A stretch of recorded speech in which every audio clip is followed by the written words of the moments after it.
Question है ए की वर्तमान आयु बी की आयु का 40% है। कुछ वर्षों में ए की आयु जो है वो बी की आधी होगी। इस अवधि के दौरान बी की आयु कितने प्रतिशत बढ़ जाएगी। तो यहाँ पर प्रश्न में दिया हुआ है कि ए और बी की आयु में क्या संबंध है। तो यहाँ पर हम ए लिख लेते हैं और यहाँ पर हम लिख लेते हैं बी, और हम यहाँ पर ये देखते हैं कि दोनों की आयु के बीच में अनुपात कितना होगा। प्रश्न में दिया हुआ है कि ए की जो वर्तमान आयु है ना वो बी की आयु का 40% है। तो आपको ये पता होना चाहिए कि 40% का भिन्न रूप क्या होगा। प्रतिशत को हम भिन्न में आसानी से बदल सकते हैं। तो यहाँ पर हम लिखेंगे 40 और प्रतिशत का चिन्ह हटाकर तो हमें यहाँ पर पट्टे में 100 लिखना ही होगा। यहाँ पर हम 20 के पहाड़े से काटेंगे तो यहाँ पर कितना आ जाएगा, 2/5 आ जाएगा। तो 40% जो है वो किसके बराबर होता है, 2/5 के बराबर होता है। तो अब आप यहाँ पर समझिए कि जो ए की वर्तमान आयु है ना वो बी की आयु का 40% है। तो यहाँ पर हमने मान ली कि जो ये बट्टे में 5 लिखा हुआ है ना ये तो बी की आयु है, और आपको पता है कि 5 का जो 40% है वो किसके बराबर होगा, 2 के बराबर होगा। अगर हमने यहाँ पर मान ही लिया है कि बी की आयु जो है वो 5 यूनिट है और 5 का 40% 2 के बराबर होता है, तो यहाँ पर ए की आयु कितनी हो जाएगी, 2 हो जाएगी। अगर बी की आयु 5 यूनिट है तो आप इस तरह से भी समझ सकते हो बिल्कुल आसान तरीके से कि यहाँ पर लिखा हुआ है कि ए की वर्तमान आयु बी की आयु का 40% है। अगर बी की आयु हम यहाँ पर 100 यूनिट मान ले तो ए की आयु कितनी हो जाएगी, बी की आयु का ही 40% यानी कि 100 का 40% 40 के बराबर ही होगा। और जब हम इसको हल करेंगे यानी कि 20 के पहाड़े से काटेंगे तो यहाँ पर जो ये आयु का अनुपात आएगा वो 2:5 आएगा। आप इस तरह से भी यहाँ पर लिख सकते हो। आपको ये पता लग गया होगा कि यहाँ पर 40% का यूज़ हमने क्या लिया है, ए और बी की आयु के बीच में हमने अनुपात निकाल लिया है और ये वर्तमान आयु का अनुपात है। प्रश्न में दिया हुआ है कि कुछ वर्षों में ए की आयु जो है वो बी की आधी होगी। ए की आयु है जो आधी होगी और बी की आयु क्या होगी, ए की आयु की दुगनी। जैसे कि आप यहाँ पर मान लीजिए कि बी की आयु अगर 2 यूनिट है तो ए की आयु तो बी की आयु का आधा है ना। तो बी की आयु अगर हमने यहाँ पर 2 यूनिट मान ली तो यहाँ पर ए की आयु तो हमें 1 ही माननी होगी, क्योंकि ए की आयु तो बी की आयु की आधी है। तो यहाँ पर जो ये 2:5 है ना ये तो वर्तमान आयु का अनुपात है। लेकिन यहाँ पर जो हमने 1:2 लिखा है ना ये कुछ वर्षों में दिया हुआ है, यानी कि कुछ वर्षों के बाद जो अनुपात होगा ना इनकी आयु के बीच में वो कितना हो जाएगा, 1:2 का संबंध हो जाएगा। ए की आयु जो है वो बी की आधी हो जाएगी। तो अब पूछा गया है कि जो ये अवधि है इस अवधि के दौरान बी की आयु कितने प्रतिशत बढ़ी है।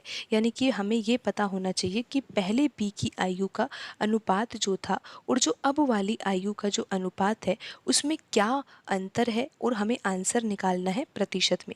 तो अब आप यहाँ पर देखिए कि जो ए की आयु वर्तमान में जो अनुपात दिया हुआ है वो कितना है, 2 का है, और यहाँ पर जो कुछ वर्षों बाद अनुपात है वो 1 हो जाएगा। लेकिन यहाँ पर देखिए कि बी की आयु का वर्तमान में जो अनुपात है वो 5 है और कुछ वर्षों बाद ये हो जाएगा 2।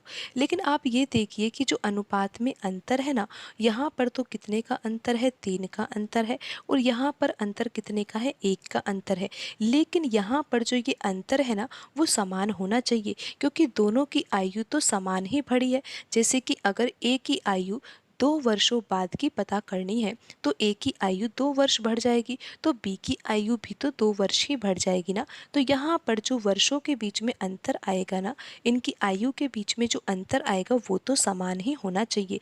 यानी कि पहले अगर बी की आयु 5 यूनिट थी और यहाँ पर बी की आयु 2 यूनिट हो गई, तो यहाँ पर जो साल का अंतर आएगा ना वो बराबर होना चाहिए। तो यहाँ पर ये अंतर तो बराबर नहीं है, लेकिन इस अंतर को हम बराबर कैसे कर सकते हैं। आप यहाँ पर समझिए कि यहाँ पर 2 और 5 के बीच में कितने का अंतर है, 3 का अंतर है, और यहाँ पर 1 और 2 के बीच में कितने का अंतर है, 1 का अंतर है। तो अब आपको क्या करना चाहिए, यहाँ पर 2:5 में तो किसका गुणा करना होगा, 1 का, और यहाँ पर 1:2 में किसका गुणा करना होगा, 3 का। तो अब यहाँ पर जो अनुपात आ जाएगा वो आप समझिए कि यहाँ पर हम वर्तमान जो आयु में है अनुपात में हम जो गुणा कर रहे हैं वो तो हम 1 का ही कर रहे हैं तो ये अनुपात तो 2:5 के बराबर ही रहेगा।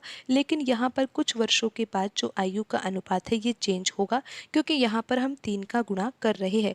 तो यहाँ पर अगर 3 का गुणा करेंगे तो 1 में भी 3 का गुणा होगा तो ये 3 हो जाएगा, और 2 में भी 3 का गुणा होगा तो ये 6 हो जाएगा। अब आप ये भी देख सकते हो कि यहाँ पर जो अब अनुपात आया है 3:6, ये अभी भी हमें यही बता रहा है कि यहाँ पर जो ए की आयु है ना वो बी की आयु की आधी है। लेकिन यहाँ पर हमने 3:6 इसीलिए लिखा है क्योंकि यहाँ पर जो डिफरेंस है ना वो समान आ जाए। अब आप देख सकते हो कि यहाँ पर जो बी की आयु के बीच का जो यहाँ पर अंतर है वो कितना आ रहा है, 1 आ रहा है, और यहाँ पर ए की आयु के बीच का जो अंतर है वो भी 1 ही आ रहा है। तो ये यहाँ पर ये जो अंतर है वो बराबर आ गया है। लेकिन अब प्रश्न में पूछा गया है कि इस अवधि के दौरान बी की आयु जो है वो कितने प्रतिशत बढ़ जाएगी। तो आपने देखा कि बी की आयु का जो अनुपात था वो पहले कितना था, 5 यूनिट था, लेकिन कुछ वर्षों बाद तो वह अनुपात अब कितना हो गया है, 6 हो गया है। तो यहाँ पर अब वृद्धि हो रही है, और कितने की वृद्धि हो रही है, 1 यूनिट की वृद्धि हो रही है। लेकिन आप यहाँ पर ये ध्यान दीजिए कि तुलना तो हम पहले वाली आयु के अनुपात से ही करेंगे। तो यहाँ पर पहले वाली आयु का अनुपात कितना है, 5, तो यहाँ पर हम बट्टे में 5 लिखेंगे, और मल्टीप्लाई तो हमें यहाँ पर 100 से ही करना होगा क्योंकि आंसर हमें प्रतिशत में निकालना है। और 5 के पहाड़े से यहाँ पर 100 कटेगा और ये कितना आ जाएगा, 20% के बराबर आ जाएगा। तो यहाँ पर कौन सा ऑप्शन सही होगा, ऑप्शन सी यहाँ पर सही होगा। आप एक बार फिर से समझ लीजिए कि यहाँ पर ए और बी की आयु के बीच का जो अनुपात है वो हमने कैसे निकाला, वर्तमान आयु का जो अनुपात था वो हमने कैसे निकाला, 40% था ना। अगर ए की आयु 40 है और यहाँ पर बी की आयु हमने मानी थी 100, और फिर हमने जब अनुपात निकाला था तो ये अनुपात तो कितना आ गया था, 2:5 आ गया था। तो इस तरह से आप यहाँ पर समझ गए हो कि जो अनुपात है वो 2:5 आ गया। लेकिन फिर कुछ वर्षों बाद जो था वो अनुपात चेंज हो गया, और अनुपात क्या चेंज हो गया कि ए की आयु जो थी वो बी की आधी हो गई। तो यहाँ पर हमने बी की आयु अगर 2 मानी है तो ए की आयु हमें 1 माननी होगी। लेकिन यहाँ पर देखिए कि जो अंतर आ रहा है वर्षों का वो समान नहीं आ रहा है। यहाँ पर बी की आयु का जो अनुपात है उसमें अंतर आ रहा है 3 का, और यहाँ पर जो ए की आयु है 2 और यहाँ पर 1 है, तो यहाँ पर अंतर आ रहा है 1 का। इस अंतर को बराबर करने का तरीका क्या होता है वो आपको बता दिया गया है। आपको क्या करना चाहिए, यहाँ पर 2 और 5 के बीच में 3 का अंतर है ना, और 1 और 2 के बीच में 1 का अंतर है, तो इस 1 का गुणा तो आपको यहाँ पर करना होगा। और यहाँ पर जो 3 का अंतर है तो 3 का गुणा आपको इस अनुपात में करना होगा। तो फिर आपने देखा कि यहाँ पर जो वर्तमान आयु का अनुपात है वो तो वही रहेगा क्योंकि 1 का गुणा ही किया गया है। लेकिन यहाँ पर कुछ वर्षों बाद जो आयु का अनुपात 1:2 था ना, इसमें हम 3 का गुणा करेंगे तो 3 का गुणा 1 में भी होगा और 2 में भी होगा। तो यहाँ पर ये अनुपात हो जाएगा 3:6। और अब आप देख सकते हो कि यहाँ पर जो अब अंतर है यहाँ पर वर्षों का वो समान आ गया है। 5 और 6 के बीच में 1 का ही अंतर है, और 2 और 3 के बीच में भी 1 का ही अंतर है। तो अब हमें तो ये पता लगाना था कि बी की आयु कितने प्रतिशत बढ़ी है। तो आप देख ही रहे हो कि बी की आयु जो वर्तमान में है वो तो 5 यूनिट है, लेकिन कुछ वर्षों बाद तो वो कितनी हो जाएगी, 6 यूनिट हो जाएगी। तो यहाँ पर जो बढ़ रही है वो तो कितना बढ़ रही है, 1 यूनिट। लेकिन पहले वाले से तुलना की जा रही है तो पहले वाली आयु का जो अनुपात है वो तो 5 है, यानी कि वर्तमान आयु से तुलना की जा रही है। तो यहाँ पर बट्टे में हम 5 लिखेंगे और मल्टीप्लाई तो हम यहाँ पर 100 से ही करेंगे क्योंकि आंसर हमें प्रतिशत में निकालना है। और 5 से ये 100 कट जाएगा तो यहाँ पर आंसर आ जाएगा 20%। तो बी की आयु कितने प्रतिशत बढ़ जाएगी, 20% बढ़ जाएगी। और यहाँ पर कौन सा ऑप्शन सही होगा, यहाँ पर ऑप्शन सी सही आंसर होगा। अगर यहाँ पर पूछा जाता कि ए की आयु कितने प्रतिशत बढ़ जाएगी, तो आप यहाँ पर देख ही रहे हो कि ए की आयु में भी जो अंतर है वो 1 यूनिट का ही अंतर है, तो हम यहाँ पर 1 लिखते। लेकिन यहाँ पर देखिए कि पहले वाली आयु यानी कि वर्तमान आयु कितनी है, 2, तो बट्टे में हमें 2 लिखना होता और मल्टीप्लाई तो हम यहाँ पर 100 से ही करते। तो यहाँ पर ए के लिए कितना आता, 50% आता। लेकिन बी का पूछा गया था तो यहाँ पर आंसर क्या होगा, 20% होगा। क्वेश्चन है, किसी संख्या को 20% बढ़ा दिया जाता है, मूल संख्या पर वापस आने के लिए बढ़ी हुई संख्या को कितना प्रतिशत कम किया जाना चाहिए। तो यहाँ पर हम मान लेते हैं मूल संख्या यानी कि पहले वाली संख्या, और अब हम मानेंगे कि यहाँ पर अब कितनी हो गई है संख्या, बढ़कर कितनी हो गई है। तो 20% बढ़ाया जा रहा है ना, तो 20% का भिन्न रूप क्या होगा, हम लिखेंगे यहाँ पर 20/100, और जब हम इसको हल करेंगे तो ये किसके बराबर आएगा, 1/5 के बराबर आएगा। तो 20% का भिन्न रूप क्या होता है, 1/5 होता है। तो आप मान लीजिए कि पहले वाली संख्या यानी कि मूल संख्या यहाँ पर कितनी है, 5। तो अब तो यहाँ पर 20% की वृद्धि की जा रही है, यानी कि 1 यूनिट की वृद्धि की जा रही है, क्योंकि 5 का 20% 1 के बराबर होता है। तो यहाँ पर अब संख्या जो हो जाएगी उसमें वृद्धि हो गई है और 1 यूनिट की वृद्धि हुई है, क्योंकि 5 का 20% 1 के बराबर होता है। तो यहाँ पर अब जो संख्या हो जाएगी वो 5 से 6 हो जाएगी। इस तरह से यहाँ पर हमें ये संबंध लिखना है। तो यहाँ पर आपको समझ में आ गया कि अगर मूल संख्या हमने 5 मानी है, तो अब अगर संख्या में 20% की वृद्धि हो गई है, तो अब संख्या 5 से 6 हो जाएगी। तो यहाँ पर संख्या के बीच में जो अनुपात होगा वो कितना होगा, 5:6 होगा। लेकिन अब प्रश्न को समझिए कि मूल संख्या पर अब वापस आना है, यानी कि संख्या तो अब बढ़ गई है, लेकिन अब हमें कहाँ जाना है, अब हमें 6 से 5 करना है। यानी कि पहले हमने 20% बढ़ाया, यानी कि 5 में अगर 20% बढ़ाएंगे तो कितना आता है, 6 आता है। लेकिन अब हम 6 में से कितना कम करें, यानी कि कितना प्रतिशत कम करें जिससे कि 5 आ जाए। तो यहाँ पर हमें ज्ञात करना है कि मूल संख्या पर अब वापस आना है, यानी कि 6 से 5 की ओर आना है। तो बढ़ी हुई संख्या यानी कि जो 6 है ना, उसको कितना प्रतिशत कम किया जाएगा, यानी कि 6 में हम कितनी कमी करें, कितने प्रतिशत की कमी करें जिससे कि 5 आ जाए। तो हमें ये तो पता है कि 1 यूनिट की कमी करनी है, लेकिन यहाँ पर कमी किस में से करनी है, 6 में से कमी करनी है। तो बट्टे में हम 6 लिखेंगे और मल्टीप्लाई तो हमें 100 से करना ही होगा, क्योंकि आंसर हमें यहाँ पर प्रतिशत में निकालना है। और जब आप यहाँ पर हल करोगे तो यहाँ पर आंसर कितना आएगा, 16 सही 2/3% यहाँ पर सही आंसर होगा। और ऑप्शन डी में लिखा हुआ है 16 सही 2/3%, तो यही सही आंसर होगा। क्वेश्चन है, ए किसी कार्य को 55 दिन में कर सकता है और उस कार्य को बी 66 दिन में कर सकता है। सी के साथ मिलकर वे इस कार्य को केवल 12 दिनों में कर सकते हैं, तो अकेला सी इस कार्य को कितने दिनों में कर पाएगा। तो यहाँ पर प्रश्न में दिया हुआ है कि 3 व्यक्ति है और वो किसी कार्य को कर रहे हैं। तो यहाँ पर दिया हुआ है कि ए अगर उस कार्य को करेगा तो ए को तो उस कार्य को करने में 55 दिन का समय लगेगा, लेकिन बी जब उस कार्य को करेगा तो बी को कितना समय लगता है, 66 दिन का समय लगता है। और फिर आगे प्रश्न में दिया हुआ है सी के बारे में। सी के बारे में दिया हुआ है कि सी के साथ मिलकर, यानी कि ए और बी मिलकर अगर सी के साथ कार्य करेंगे ना, तो कार्य कितने दिनों में समाप्त हो जाएगा, 12 दिनों में समाप्त हो जाएगा। यानी कि ए और बी मिल जाए और सी के साथ मिलकर कार्य करेंगे तो कार्य 12 दिन में ही समाप्त हो जाएगा। तो यहाँ पर अब हम प्रश्न को हल करेंगे। तो यहाँ पर अगर हमें प्रश्न को हल करना है तो सबसे पहले तो हम यहाँ पर कुल कार्य मान लेते हैं, लेकिन कुल कार्य को हम क्या माने जिससे कि हमारा प्रश्न आसानी से हल हो जाए। तो यहाँ पर अगर हम ये जो दिनों की संख्या है जिसमें कार्य को पूरा किया जा रहा है, इन दिनों की संख्याओं का अगर हम लैसे ले लेंगे ना, तो यहाँ पर लैसे से जो भी हमें संख्या प्राप्त होगी उस संख्या को ही हम मान लेंगे कि कुल कार्य कितना होगा। तो हम यहाँ पर लैसे ले लेते हैं जल्दी से। तो यहाँ पर हम 2 से भाग देंगे तो यहाँ पर तो 55 ही आएगा, यहाँ पर 33 आ जाएगा और यहाँ पर आ जाएगा 6। फिर हम यहाँ पर 2 से ही भाग देंगे तो यहाँ पर तो 55 आएगा, यहाँ पर 33 आएगा और यहाँ पर आ जाएगा 3। फिर यहाँ पर हमें 3 से भाग देना होगा तो यहाँ पर तो 55 रहेगा, यहाँ पर 11 आ जाएगा और यहाँ पर आ जाएगा 1। फिर यहाँ पर हम 5 से भाग देंगे तो यहाँ पर 11, यहाँ पर 11 और यहाँ पर 1। फिर हम यहाँ पर 11 से भाग देंगे और ये लैसे जो है वो पूरा हो जाएगा। फिर हम यहाँ पर इन संख्याओं का गुणा भी करते हैं और देखते हैं कि कौन सी संख्या यहाँ पर लैसे होगी। तो 2 का गुणा 2 से किया जाएगा 4, 4 का गुणा 3 से करने पर 12, 12 का गुणा 5 से करेंगे तो 60 आएगा और 60 का गुणा 11 से करेंगे तो कितना आ जाएगा, 660 आ जाएगा। तो यहाँ पर हम मान लेते हैं कि कुल कार्य कितना है, 660 यूनिट है।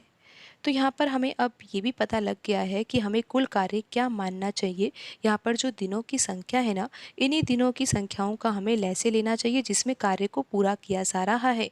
तो इन तीनों संख्याओं का जब हमने लैसे ले ही लिया है तो यहाँ पर कुल कार्य कितना आ गया है, 660 यूनिट यहाँ पर कुल कार्य आ गया है। तो यहाँ पर अगर हमने अब कुल कार्य निकाल लिया है तो अब हम आगे प्रश्न को कैसे हल करेंगे। तो अब हमें क्या करना होगा, यहाँ पर हमें दक्षता निकालनी होगी। तो आपको ये पता होना चाहिए कि दक्षता से तात्पर्य क्या है, यानी कि दक्षता को यहाँ पर क्यों निकाला जा रहा है। तो दक्षता का अर्थ ये होता है कि जैसे कि हम ए की दक्षता निकालेंगे तो उससे हमें ये पता लग जाएगा कि ए जो है ना वो एक दिन में कितना कार्य कर सकता है। इसी प्रकार अगर हम बी की दक्षता निकालेंगे तो उससे हमें ये पता लग जाएगा कि बी जो है वो एक दिन में कितना कार्य कर सकता है। तो यहाँ पर हम सबसे पहले तो ए की दक्षता निकालते हैं, लेकिन अब दक्षता को निकालते कैसे है। आपको पता है कि हमें तो ये पता लगाना है कि अगर हमें ए की दक्षता निकालनी है तो हमें ये पता लगाना है कि ए जो है वो एक दिन में कितना कार्य कर सकता है। हमें पता है कि 660 यूनिट कुल कार्य है और इसी 660 यूनिट कुल कार्य को ए जो है वो कितने दिनों में कर रहा है, 55 दिनों में कर रहा है। तो 660 यूनिट तो कुल कार्य है और यहाँ पर हम दिनों की संख्या से भाग देंगे तो यहाँ पर ये कितनी बार कटेगा, ये कटेगा 12 बार। तो यहाँ पर ए की दक्षता कितनी आ जाएगी, 12 यूनिट पर डे, यानी कि एक दिन में जो ए है वो कितना कार्य कर सकता है, 12 यूनिट कार्य कर सकता है। फिर इसी प्रकार हम बी की दक्षता भी निकाल सकते हैं। निकालने का तरीका क्या है, कुल कार्य यहाँ पर 660 यूनिट दिया हुआ है और दिनों की संख्या कितनी है, यानी कि 660 यूनिट कार्य को पूरा करने में बी को कितना समय लग रहा है, 66 दिन का समय लग रहा है।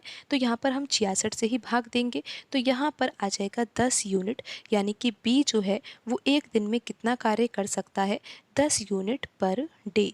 ये होगी बी की दक्षता।